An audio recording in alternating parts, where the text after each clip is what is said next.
In 1963, at the age of 5, Michael Jackson began attending Garnett Elementary School. Catherine has said that he was generous to a fault, so much that he used to take jewelry from her dresser and give it to his teachers as tokens of his affection for them. A stubborn child, he continued to do so even after his mother chastised him for giving away her possessions. One of Michael's first memories concerns performing at the age of 5 when he sang "Come Every Moment" from "The Sound of Music", a cappella for his class. The other children were impressed, as much as his self-confidence as by his talent. He received a standing ovation. The teacher started to sob. Catherine attended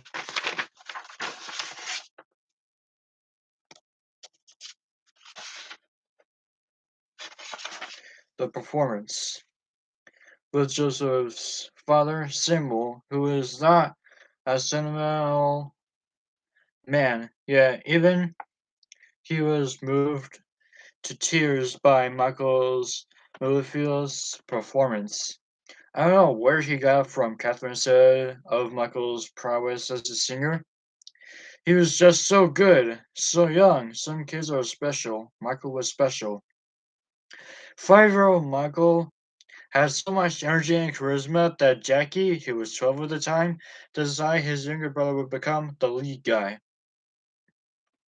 That was perfectly fine with Michael. He enjoyed being the center of attention. However, Jermaine's feelings were hurt. He had been a lead singer of the group, and now suddenly he wasn't good enough. Some family members have theorized that one of the reasons he started as a child was a lack of confidence. Still, Jermaine had to support the family's decision because Michael was so obviously a natural entertainer. However, it must be said that it has always seemed that Jermaine competed with Michael, especially as an adult, even trying to best him. He became this great little intimidator. Jermaine was a member of Michael. He sees something, other kid dance, or maybe James Brown on TV, and next thing you knew, Michael had it memorized and knew just what to do with it. He loved to dance too. Marlon was a good dancer, maybe better than Mike, but Mike loved it more. He was always dancing around the house. He'd always catch him dancing for himself in the mirror. He'd go off alone and practice and then come back and show us this new step. When he incorporated it into the act, Michael began choreographing our show. Finally, it was time for us to enter a talent contest, Michael recalled. This is something I remember like it was just yesterday. Everyone on the block wanted to be in the talent show and win the trophy. I was about 6 years old, but I figured out that nobody gives you nothing. You got to win it, or like Smokey Robinson said in one of his songs, you gotta earn it. We did this talent contest at Roosevelt High School in Gary. We sang the Temptations, My Girl, and won first prize. The boys also performed their rendition of the Robert Parker hit song Barefoot during a musical break in the middle of the song. Little Michael kicked off his shoes and started doing the barefoot dance all over the stage, much to the crowd's delight. After that, we started reading every other talent show we entered, Michael said. It was just going from one thing to another, up, up. The whole house was full of trophies, and my father was so proud. Probably the happiest I ever saw my mother and father was back there in Gary. When we were winning those talent shows, that's when we were the closest.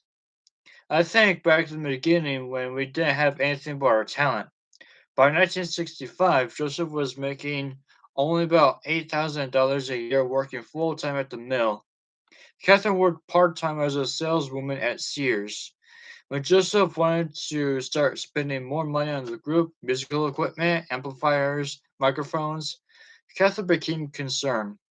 I was afraid we were getting over our heads, she would recall. She and Joseph how perverse disagreements about finances. I saw this great potential in my sons, Joseph once told me in his defense. So yes, I did go overboard. I invested a lot of money in instruments, and this was money we did not have. My wife and I would have heated arguments about this waste of money, as she would call it. She yelled at me that the money would have been put into food, not into guitars and drums. But I was the head of the household, and what I said was the final word. I overran her opinion.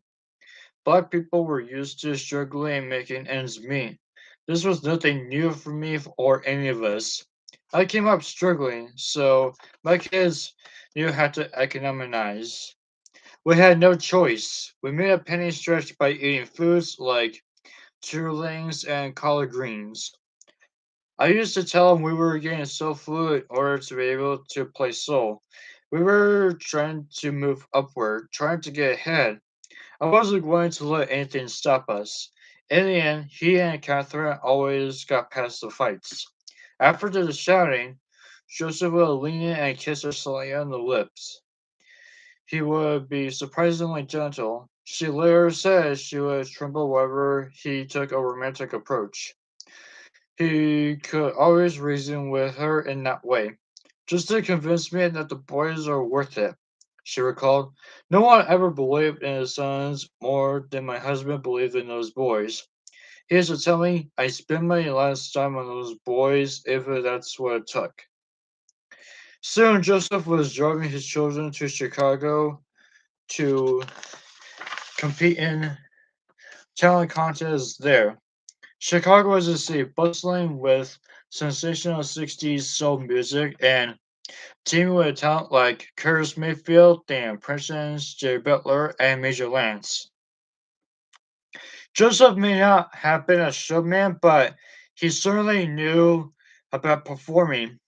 He taught his boys everything he knew by experience, observation, and instinct about how to handle and win over an audience. It's incredible how he could have been so right about things. He was the best teacher we ever had, Michael would say. He will make he will make it fun though, Michael said. You're doing it wrong. You gotta do it like this, he'd say. Then he would hit me. He made it hard for me, he would say. Do it like Michael. And make me the example. I hated that. I didn't want to be the example. I didn't want to be singled out. My brothers would have looked at me with resentment because they couldn't do it like me. It was awful that Joseph did that to me, but he was brilliant too. He showed me how to work the stage and work the mic and make gestures and everything. I was always torn. On one hand, he was this horrible man. On the other hand, he was this amazing manager. When the group played its first playing performance at a Gary nightclub called Mr. Lucky's, they made roughly $7 for the engagement. The boys didn't begin playing in other clubs, and the patrons would throw coins and bills onto the stage. My pockets would just be busting with money, Michael once told me. My parents couldn't even stay up. Then I could go and buy candy, loads and loads of candy for me and for everyone. Many neighborhood boys would accompany the Jacksons as musicians from time to time, and by 1966, John Porter Jackson, no relation, was added to the group as a permanent drummer. Johnny and his family was friendly with the Jacksons, who in time would consider Johnny as a cousin. Rodney Ransford, a keyboardist, was also added to the band. The boys played clubs and Gary as far away as Chicago. Michael was 8 years old and was singing lead. Taylor was on guitar, Jermaine on bass guitar. Jakey played shakers and Johnny Jackson was on drums. Marlon sang Hung Me and danced. Though he wasn't a very good dancer, he worked it though, and was so persistent on wanting to be good that he eventually would rival Michael. The Jacksons would pull up in their Volkswagen bus to 2300 Jackson Street at 5 in the morning on Monday after an exhausting weekend of performing. Joseph would kiss Catherine on the nose upon their arrival, giving her a boorish grin. "How you doing, Kitty?" he would ask. For Catherine, there was nothing better than the expression on her husband's face when everything had gone well for the boys on the road. It was one of sheer joy. Each of her sons would embrace her. Then they would all sleep for a couple of hours while Catherine unpacked their bags and cooked a tremendous breakfast for them before Joseph went on to work and the boys and their siblings to school. Though thrilled about her son's growing success, Catherine was uneasy about the family's shifting priorities. Suddenly, the emphasis was not only on making music for fun, but also to make a living. As if earning money made it all right to want more money. However, as a Jehovah's Witness, Catherine valued good works over money.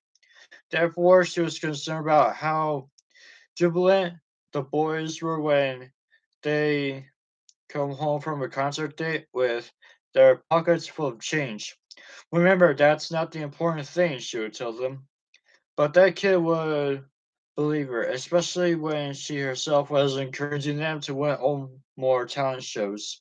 And as a consequence, make more money? It was an auspicious and auspicious surroundings of a shopping mall in Gary, Indiana, that the Jackson 5 got their name. I got to talking with a lady, a model named Evelyn Litha. Joseph once told me. The boys were performing in a department store, and she said to me after the show, Joseph, I think the Jackson brothers sound old fashioned, like the Mills brothers. Why don't we just call them the Jackson 5? Well, that sounded like a good name to me. The Jackson 5, so that's what we called them from then on, the Jackson 5. The group soon found themselves doing more club dates out of town on weekends. Joseph put a luggage rack on top of the family's Volkswagen bus for their equipment before hitting the SoCal Chilton, as in Chillering, circuit, 2,000-seat theaters in downtown inner city areas like Cleveland, Ohio, Baltimore, Maryland, and Washington, D.C. There will always be many other acts in the bill, all diligently vying for the audience's favor. Sometimes these entertainers will be established artists like the Four Tops, but after then they will be unknowns like the Jackson 5. This arrangement gave the upstarts an opportunity to learn from the experienced players. For their act, Michael's brothers would go off on their own, but Michael would stay behind and observe the other performance on the bill. Whenever everyone wants to find 8-year-old Michael, they always knew where to look. He'd be in the wings, watching, standing, and then he remembered. Really taking note of every step, every move, every twist, every turn, every grind, every emotion. It was the best education for me. It wasn't long before Michael began to appropriate routines to stick from the best of the acts in the same bill with the brothers like James Brown, who Michael would watch repeatedly. Diana Ross used to do the same thing before the Supremes were famous. She stole from everyone in the Motown revenue. James Brown taught me a few things she does on stage. Michael remembered back in 1970, it was a couple of years ago. He taught me how to drop the mic and then catch it before it hits the stage floor. It only took me about 30 minutes to learn. It looks hard, but it's easy. All I want now is a pair of patent leather shoes like James Brown's, but they don't make them in kid sizes. The Jackson 5 won the amateur talent show at the Regal Theater in Chicago for 3 consecutive weeks. A major cup for the family. The Jackson boys were becoming more experienced and polished. Their lead singer Michael more poised and professional. They played St. Louis, Kansas City, Boston, Milwaukee, and Philadelphia. Not only do they open for the Temptations, the Emotions, the OJs, Jackie Wilson, Sam and Dave, and Bob Taylor, and the Vancouvers, but they form relationships with these artists and learn firsthand from many of them what to expect of the entertainment world. Before one talent show, one performer remarked to another that they better watch out for the Jackson 5 because they got this midget they're using as a lead singer. Jackie overheard and couldn't stop laughing. When Michael heard about it, he was hurt. I can't help it if I'm the smallest, he said, crying. Joseph pulled his young son aside. Listen here, Michael, he said, kneeling down eye to eye level with him. You need to be proud that you're being talked about the competition, he said, his tone gentle. That means you're on your way. This is a good thing. Well, I don't like it, Michael recalls saying. They're talking bad about me, just like Chris's song on top of the head, a rare moment of gentleness from him. This is the only beginning, Mike, he said, smiling, so get used to it. In August 1967, the Jackson 5 performed at the famed Apollo Theater in Harlem as the contestants in its Worldwide Radio amateur show. Working at the Apollo was a dream of most young black entertainers at the time. In his book Showtime at the Apollo, writer Ted Fox observed the Apollo was not just the greatest black theater, but a special place to come of age emotionally, professionally, socially, and politically. Joseph and Jack Richardson, a close friend at this time, Jackie was 16, Teo 13, Jermaine 12, Marlon 10, and Michael had just turned 9. The brothers entered the so-called Superdog contest, the winning of which was the most prestigious achievement in any of the categories. Michael once told me the Apollo was the toughest place of all to play. If they like you there, they really like you. And if they hate you, they throw things at you, food and stuff. But you know what? We weren't scared. We knew we were good. We had so much self confidence at the time. At the other gigs we played, we hum in the palms of our hands. I'd be on stage singing, and I took over at Jermaine, and we winked at one another because we always knew we had it. I mean, you have to feel that way just to get up on that stage and take the chance, you know? Plus, Joseph would not have it any other way. We wanted to please him. I mean, that was as important as winning as any contest. Backstage at the Apollo, the Jackson 5 found a small log that had been mounted on a pedestal, which supposedly came from the fabled Tree of Hope.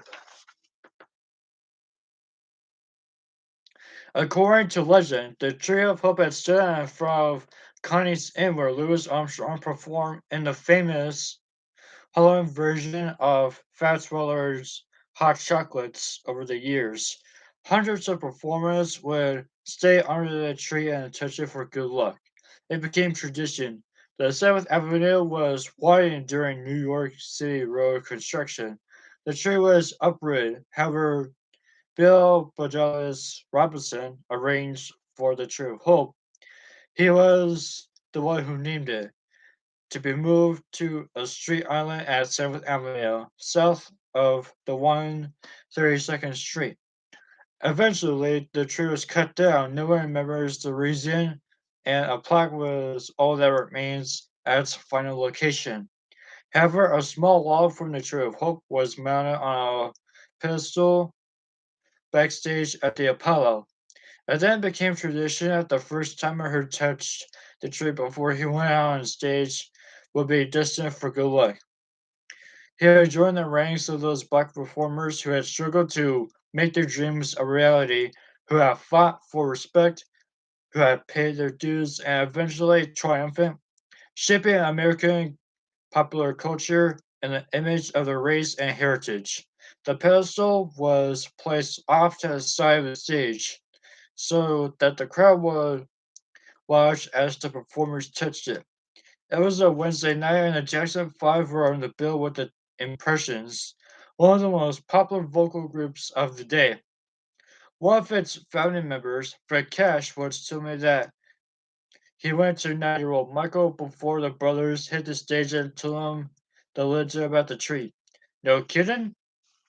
Michael asked Fred, his eyes white as saucers. Wow, that is so great. I love that. A bell works too. Hey guys, do you know about this tree thing? Michael then asked his brothers. Touch this tree and we'll have good luck. Nah, I don't believe in luck. Teal deadpanned. Well, I sure do, Michael countered. Wish I could take that log home with me, then I always have good luck. Ladies and gentlemen, Dan Answer said as the boys pulled themselves together backstage. Here they are, the Jackson Five. The lights went up. It was time for the Jackson Five to take their rightful place in history. Joseph watched proudly as each of his sons touched the plaque of the Tree of Hope. First Jackie, then Tito, Jermaine, Marley, and Michael then. Cousin Johnny. The group ran out onto the stage as the audience offered its applause. Michael, though, was the last one at the footlights. He ran back to touch the Tree of Hope one more time, just to be on the safe side. It must have worked. The boys won the contest. An enthusiastic audience responded, sealing their victory.